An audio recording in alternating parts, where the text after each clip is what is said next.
Hollywood silver screen presenting Z dynasty.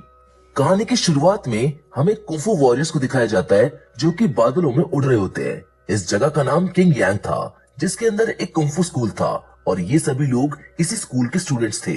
यहाँ पर हम जैंग नाम के एक लड़के को देखते हैं। जैंग भी इस स्कूल का स्टूडेंट था, लेकिन जैंग बहुत कमजोर था। वो अपने सीनियर्स की तरह पावरफुल नहीं था, लेकिन जैंग दिल का साफ इंसान था, इसीलिए इसके सीनियर्स इसको पसंद करते थे और जैंग सभी लोगों के लिए खाना बनाता था। इन सब में एक टिया नाम की लड़की भी थी जो कि इनके मास्टर की बेटी थी और शायद जैंग टिया को पसंद भी करता था, लेकिन टिया उसे अपना भाई समझती थी और हमेशा उसका ख्याल रखती थी। अब डिनर के वक्त सब लोग जैंग से बातें कर रहे होते हैं क्योंकि 10 साल हो गए थे, लेकिन जैंग अभी तक अच्छा कुंफू वॉरियर नहीं बन पाया था। टिया हमेशा जैंग की ट्रेनिंग में मदद करती थी। वो जैंग से कहती थी कि उसको सारा ध्यान लगाकर अपनी एनर्जी को बाहर लाना होगा, लेकिन जैंग कभी फोकस ही नहीं कर पाता था। वो टिया की ब्यूटी की वजह से डिस्ट्रैक्ट हो जाता था। तभी जैंग को याद आता है कि आज से 10 साल पहले इसी दिन इसके माता पिता को मार दिया गया था। ये सुनकर टिया जैंग को उसके गांव ले जाती है। जैंग टिया को बताता है कि जब वो 10 साल पहले बचपन में अपने घर वापस जा रहा था तो उसके घर के पास बिजली का एक घेरा बना हुआ था। जैंग के फादर जो कुंफू मास्टर थे वो किसी डीमन से लड़ रहे थे और उसने मास्क पहना हुआ था। उन्होंने डीमन को हरा भी दिया था, लेकिन लास्ट में उस डीमन ने उनके ऊपर थंडर वाला वार किया और सब खत्म हो गया। वो बताता है कि सुबह मैं और मेरा दोस्त जागे तो गांव के सारे लोग मारे गए थे, जिन लोगों में उसके माता पिता भी शामिल थे। जैंग ने तभी कसम खाई थी कि वो अपने माता पिता की मौत का बदला जरूर लेगा और उसी समय जैंग कुंफू मास्टर का स्टूडेंट बन गया ताकि वो अपने माता पिता का बदला ले सके। जिसके बाद से जैंग स्कूल में है। जैंग टिया से बताता है कि 10 साल हो गए, मुझको अभी भी पता नहीं चला गांव वालों की मौत का जिम्मेदार कौन था। जिसके बाद अब हम स्कूल को देखते हैं जहाँ सारे कुंफू मास्टर इकट्ठे हुए थे और उनमें एक लेडी मास्टर भी होती है जो सिर्फ लड़कियों को ही अपना स्टूडेंट बनाती थी। और यहाँ पर ये सब लोग कुंफू कॉन्टेस्ट की बातें करते हैं जिसमें सभी स्कूल के स्टूडेंट हिस्सा लेने वाले थे। तभी वो लेडी मास्टर भी कहती है कि उनकी एक स्टूडेंट लू भी इसमें हिस्सा लेगी और उसे जीतने से कोई भी नहीं रोक सकता। अब रात में सब लोग चुपके से लू की ट्रेनिंग देखने जाते हैं। लू बहुत ही ज्यादा सुंदर थी, लेकिन बहुत ज्यादा लोगों की वजह से जैंग उसके सामने गिर जाता है और यहाँ पर लू जैंग को सजा देती है जहाँ वो उसके ऊपर खुजली वाले इंसेक्ट्स को छोड़ देती है। रात को टिया जैंग की बॉडी पर एक ऑयल लगाती है जिससे जैंग की बॉडी को रिलीफ मिलता है और ये ऑयल बड़ी मुश्किल से मिलता था। टिया फिर भी इसको ढूंढ लाई थी। अब जैंग ही समझ जाता है कि शायद टिया भी उसको पसंद करती है। अगले दिन जैंग नदी पर जाता है और किसी को आवाज लगाता है। उस नदी में से एक बड़ा सा ड्रैगन बाहर निकलता है। जैंग कभी कभार इस ड्रैगन से मिलने आता था और इसके लिए बहुत सारा खाना भी लाता था। जैंग अब उस ड्रैगन को बताता है कि वो टिया को प्रपोज करने वाला है।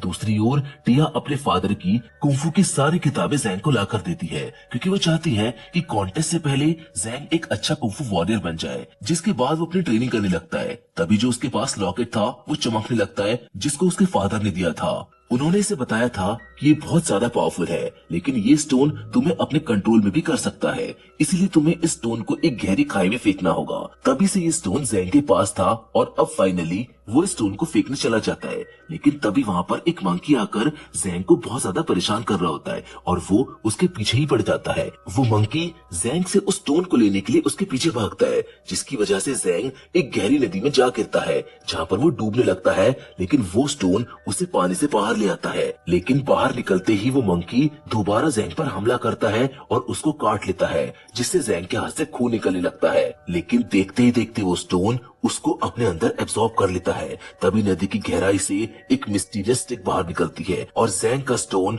इस स्टिक में जाकर मिल जाता है, जिससे एक बहुत ही ज्यादा पावरफुल स्टिक तैयार हो जाती है जिसका नाम ब्लड सकिंग बीड है। वही सभी मास्टर भी इस इंसिडेंट को दूर से देख रहे होते हैं। वो सब बात कर रहे होते हैं कि शायद ब्लड सकिंग बीड फिर से दिखाई दी है और अब घोस्ट किंग इसको लेने जरूर आएगा। दूसरी ओर हम यहाँ पर घोस्ट किंग और कुछ डीमंस को देखते हैं। घोस्ट किंग अपने एक साथी को इस स्टिक को लेने भेज देता है अब जैंग को दिखाया जाता है जहाँ फिर से वो मैजिकल स्टिक जैंग के पास आ जाती है और वो मंकी को दलदल में धंसने से बचाता है, जिससे वो मंकी अब जैंग को परेशान करना भी बंद कर देता है। जिसके बाद एक अनजान लड़की जैंग पर अटैक करती है और उस मैजिकल स्टिक को चुराने की कोशिश करती है, लेकिन तभी वहाँ पर लू और टिया आ जाती है जो जैंग को बचाने की कोशिश करती है, जिन्हें देखकर वो लड़की वहाँ से भाग जाती है। तभी जैंग इस बात को नोटिस करता है कि जिस हाथ पर मंकी ने काटा था वो अब बिल्कुल ठीक हो गया है। अब इस बात का ये मतलब था कि इस स्टिक में हीलिंग पावर भी है, लेकिन जैंग इस मैजिकल स्टिक के बारे में किसी को कुछ नहीं बताता। नेक्स्ट डे जब जैंग सो रहा होता है तब वो अनजान लड़की फिर से आती है और फिर से उस स्टिक को चुराने की कोशिश करती है, लेकिन जैसे ही वो उस स्टिक को चुराकर भागती है वो स्टिक दोबारा उसको खींचकर वापस जैंग के पास ले आती है और ये सब देखकर ऐसा लग रहा था जैसे ये स्टिक जैंग से जुड़ गई हो। इसी तरह सुबह हो जाती है और वो लड़की जैंग के जागने पर वहां से भाग जाती है। अब जैंग के मास्टर उसको बताते हैं कि वो भी इस कुंफू कंपटीशन में हिस्सा लेगा। इस न्यूज को सुनकर जैंग बहुत ज्यादा खुश होता है। तभी जैंग का दोस्त भी वहां पर आ जाता है जो कि कंपटीशन से जुड़ी कुछ खबर लाया था और यहाँ पर हमको पता चलता है कि शायद टिया जैंग के दोस्त को पसंद करती है। और जब जैंग टिया और अपने दोस्त को एक साथ देखता है तो वो बहुत ज्यादा उदास हो जाता है और उसका दिल टूट जाता है। तभी वो देखता है कि कुछ लोग उसकी तरफ भागते हुए आ रहे होते हैं। वो लोग दरअसल उसी अनजान लड़की के पीछे भाग रहे थे और इन सब को देखकर जैंग भी वहां से भागने लगता है। वो भागते भागते एक पहाड़ के नीचे छुप जाता है और अब वो लड़की दोबारा उस मैजिकल स्टिक को चुराकर भागने की कोशिश करती है, लेकिन वो स्टिक उस लड़की को बेहोश कर देती है। अब शाम को जैंग उसके लिए खाना बनाकर लाता है, जहाँ वो लड़की जैंग को मारने के लिए बिल्कुल तैयार थी, लेकिन जब वो जैंग से बात करती है तो अपने प्लान को बदल देती है और वो दोनों बहुत अच्छे दोस्त बन जाते हैं। अब वो उसको नहीं मारती। जिसके बाद अगले दिन कंपटीशन शुरू हो जाता है और सभी स्टूडेंट्स जमा हो जाते हैं, जहां पर मास्टर उनको बताते हैं कि उनमें से सिर्फ 63 स्टूडेंट्स को ही बॉल के जरिए सिलेक्ट किया जाएगा और जिसके पास भी नंबर 1 बॉल होगी वो सीधा सेकंड राउंड में चला जाएगा। अब बॉल्स को पकड़ने के लिए सभी कुंफू वॉरियर्स उड़ने लगते हैं, लेकिन जैंग उड़ नहीं सकता था। तभी उसको एक बॉल जमीन पर पड़ी हुई मिलती है। इससे पहले जैंग उस बॉल को उठाता, ल्यू अपनी बॉल से उस बॉल को बदल देती है, जहां पर जैंग को पता चल जाता है कि उसको नंबर 1 बॉल मिली है।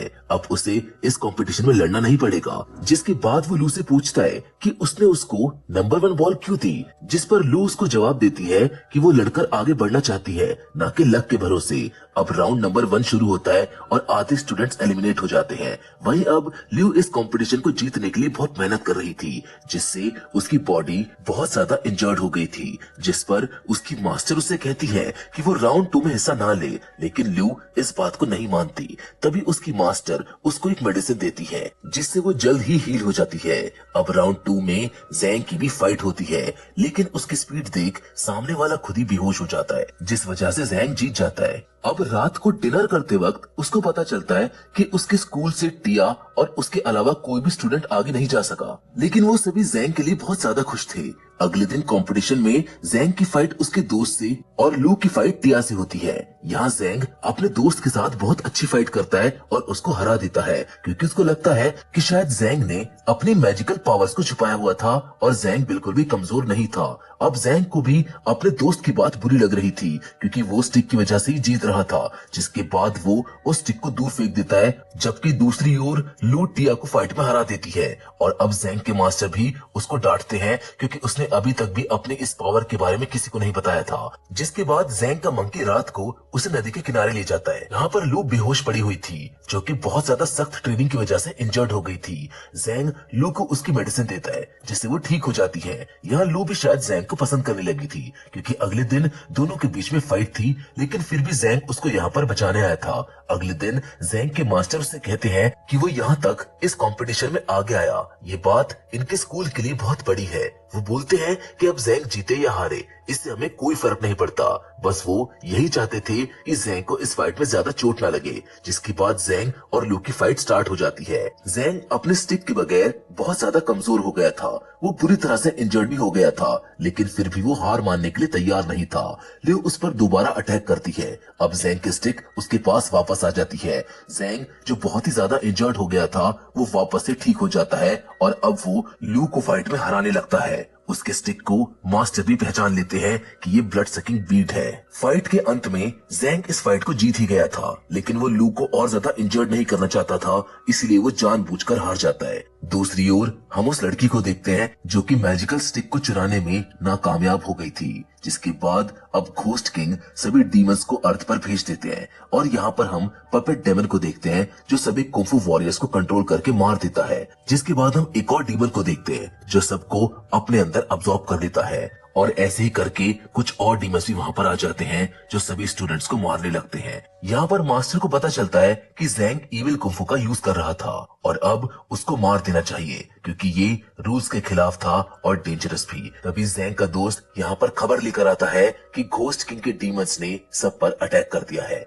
जिसके बाद ज़ैंग को मास्टर कैद करके चले जाते हैं। लेकिन तभी वो अनजान लड़की अपने मैजिक से ज़ैंग को यहाँ से आजाद कर देती है और उसे घोस्ट किंग के पास ले जाती है, जो कोई और नहीं बल्कि उसके फादर थे। वहां पहुंचने पर घोस्ट किंग ज़ैंग से उस मैजिकल स्टिक को छीन लेता है, लेकिन उस स्टिक में ज़ैंग का खून था, इसीलिए वो दोबारा उसके पास चली जाती है।